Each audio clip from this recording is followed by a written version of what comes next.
Donjons et Dragons, c'est un donjon et des dragons.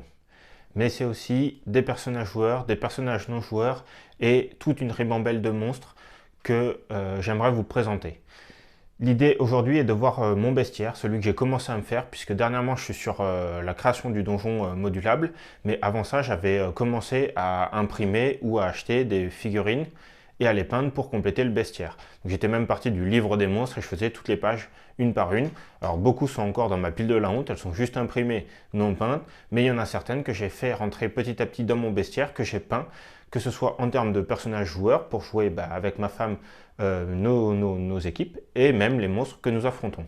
Nous allons voir ça tout de suite à travers les images, les photographies et une vidéo explicative un peu de l'historique de ces figurines. Et également, je vous incrusterai certaines des pages des monstres, notamment les plus iconiques. C'est parti, on passe à l'atelier, enfin l'atelier même si là ça va plutôt être du shooting. J'espère que cette vidéo va vous plaire. En tout cas, j'essaierai de l'actualiser, on va dire régulièrement, peut-être une fois par an, puisque finalement cette année, j'ai pas encore peint de figurines sur la chaîne, enfin de figurines pour Donjons et Dragons sur la chaîne. Donc c'est un peu, on va dire, l'état des lieux. Et on va voir à la fin de l'année ce qui se sera ajouté. Si cette vidéo vous plaît, n'hésitez pas à la commenter, à la liker et également à vous abonner. En tout cas, moi, ça m'aide beaucoup, ça fait progresser les chaînes et surtout, ça m'indique aussi ce que vous aimeriez voir sur cette chaîne. Sur ce, trêve de blabla, on passe directement aux figurines. Bon visionnage!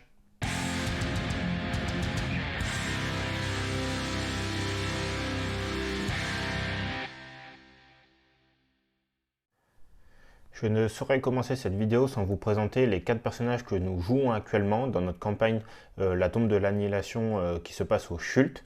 Donc à ce jour, ma femme joue un guerrier nain qui s'appelle Adric. Donc voilà, un nain de tout ce qu'il y a de plus courtois avec son beau visage bien tiré et un moine qu'elle a dénommé Zou. Pour ma part, je joue un demi-elfe TK, ou c'est peut-être même un elfe, et une alpheline qui s'appelle Perrine. Donc voilà, donc ça c'est l'équipe que nous utilisons actuellement dans notre campagne pour le Chult. Par la suite, nous avons fait une autre campagne avec les membres de mon ancien club. Donc pour ma part, je jouais un nain que j'avais appelé Maugrand. Première tentative de NMM sur cette armure. Hein. Voilà, j'en ai jamais refait depuis.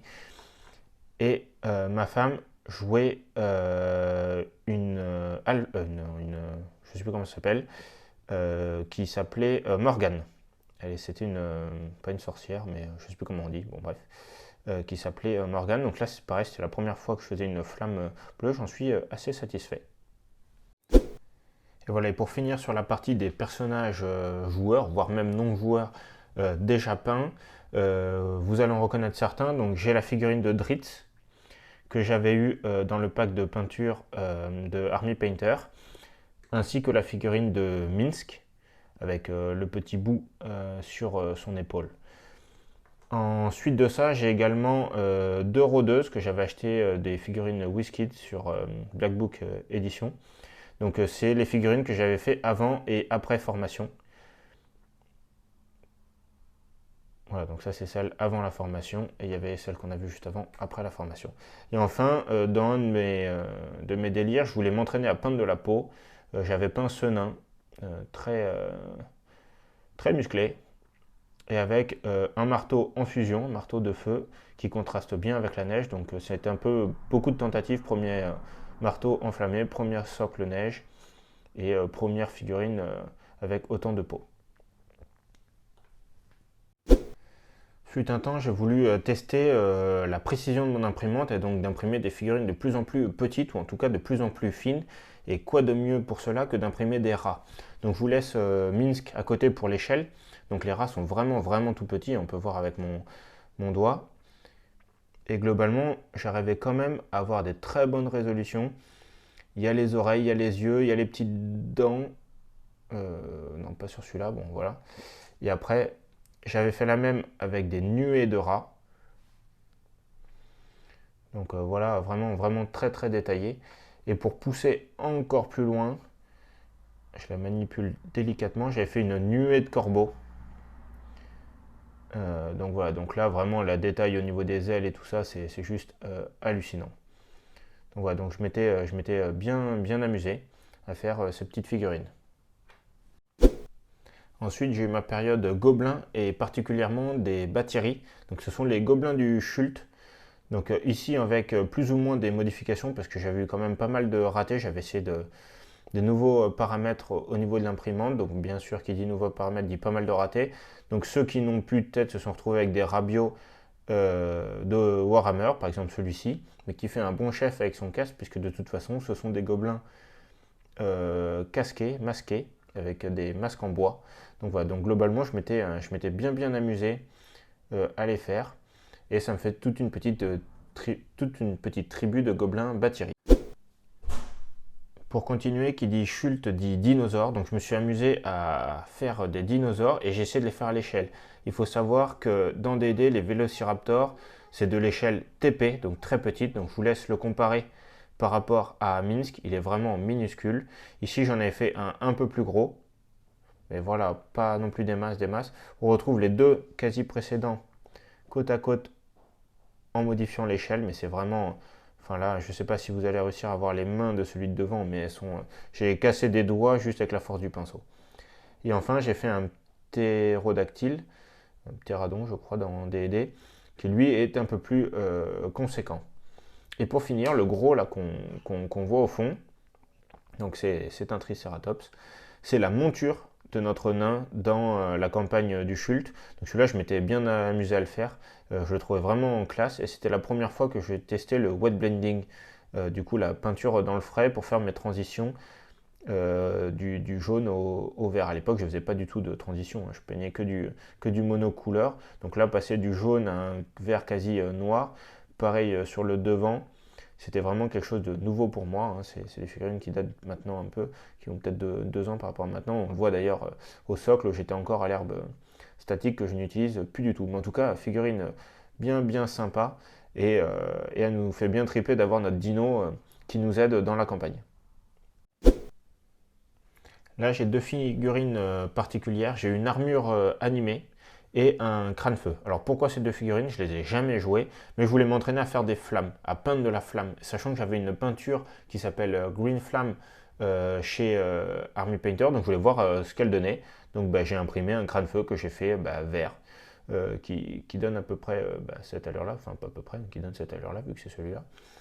Et pareil, du coup, en armure bleue, après avoir fait la flamme de Morgane, du coup, je m'étais amusé à vouloir faire cette figurine-là qui avait aussi des défauts, il lui manque un bras. Donc ça, c'est une flamme que j'ai sculptée. Et pareil, celle du sol, c'est une flamme que j'ai sculptée, donc c'est pas une grande réussite. Mais en tout cas, c'était bien drôle à faire. Donc voilà, petit amusement sur les flammes. J'ai retiré Minsk, donc maintenant on retourne avec notre chasseuse. Pourquoi? Parce que je viens sur ce molosse. Donc c'est un molosse du chaos de Warhammer, mais j'en ai qu'un. Je vais sûrement récupérer ça dans un achat d'occasion ou tout ça. Et je sais pas trop quoi en faire. Donc je voulais m'entraîner encore une fois au wet blending, mais un peu plus poussé. Donc là je suis passé du noir au marron clair. Et également un socle plus travaillé. C'était les débuts de mes socles travaillés.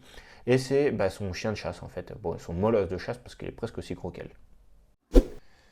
Là, j'ai remis Minsk pour étalon et vous allez voir 2 figurines, donc une que vous connaissez déjà, il s'agit d'Acereract, donc c'est une liche ou archi-liche de D&D, donc ça aussi c'est une des figurines que j'ai eu avec le pack Army Painter et que j'ai fait pendant la première formation, ma première figue.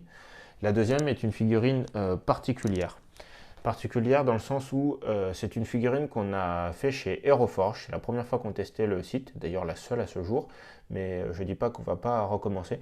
Donc c'est une figurine faite par Aeroforge. Donc j'ai téléchargé ensuite le fichier, enfin on l'a acheté, hein. C'était à une époque où ils faisaient une offre de remise de 5%. Non, à 5 euros, le modèle à 5 euros. Et ensuite, je l'ai imprimé. Et cette figurine est particulière dans le sens où elle représente Alenia, qui est un personnage qui est une liche, mais qui ne le sait pas encore, dans un des livres qu'a écrit ma femme, donc qui s'appelle Le Voleur d'âme. Je vous mettrai le lien en description si ça vous intéresse. Donc c'est un livre très inspiré de l'univers de D&D, mais pour des raisons de droit d'auteur et tout, elle a finalement changé son fusil d'épaule et a développé son propre univers qui s'appelle Ohora. Donc il y a actuellement 2 livres dans cet univers. Le 3e est en cours de rédaction et de relecture. Je pense que je vais bientôt l'avoir en relecture. Et petit à petit, notre idée et de faire les figurines associées. Donc ça, c'était vraiment un premier jet sur HeroForge, mais à terme, on va sculpter nos propres figurines ou les faire sculpter par rapport à des artworks. Donc voilà, donc un premier essai très marrant.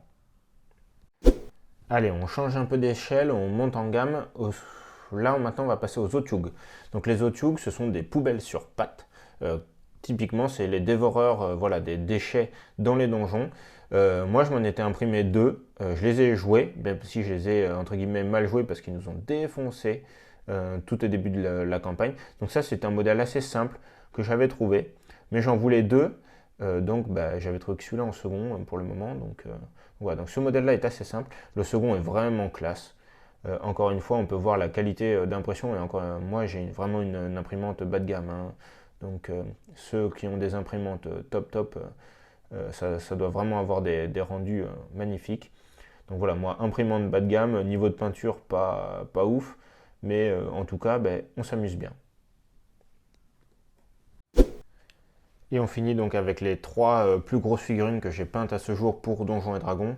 C'est clairement pas l'objectif. L'objectif, c'est d'aller sur beaucoup plus gros. Donc l'oursibou que vous avez vu sur la chaîne en 2022. Dernière figurine des packs Army Painter au niveau peinture. Donc là encore, un socle de plus en plus travaillé. Une peinture relativement simple, mais que je trouve quand même assez efficace.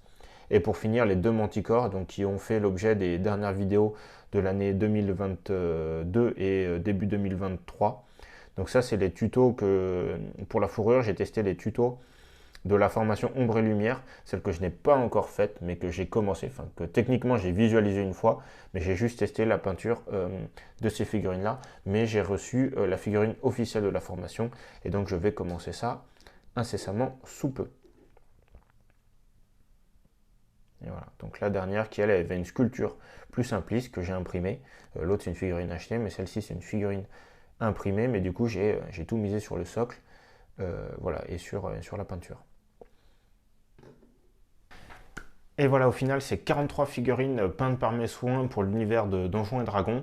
J'en ai bien d'autres qui sont des figurines pré-peintes que j'avais achetées chez WizKid, avec dans des petites box aléatoires. Mais en fait, je me suis très vite arrêté parce que j'étais très insatisfait de la qualité finalement et que j'ai préféré, une fois que j'ai eu l'imprimante résine, faire mes propres figurines. Donc peut-être qu'un jour je vous les présenterai.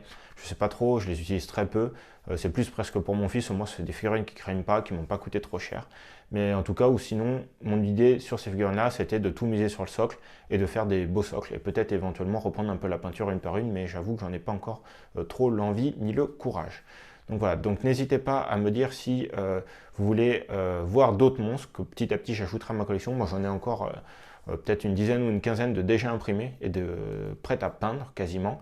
Mais en avant, je vais faire maintenant mes projets un par un, donc ils apparaîtront au fur et à mesure de ces projets. En tout cas, la campagne que je peins actuellement, le dragon de la flèche de givre, va m'en ajouter beaucoup à ma collection. Je pense qu'elle va doubler, à voir si j'ai le temps de faire d'ici la fin de l'année.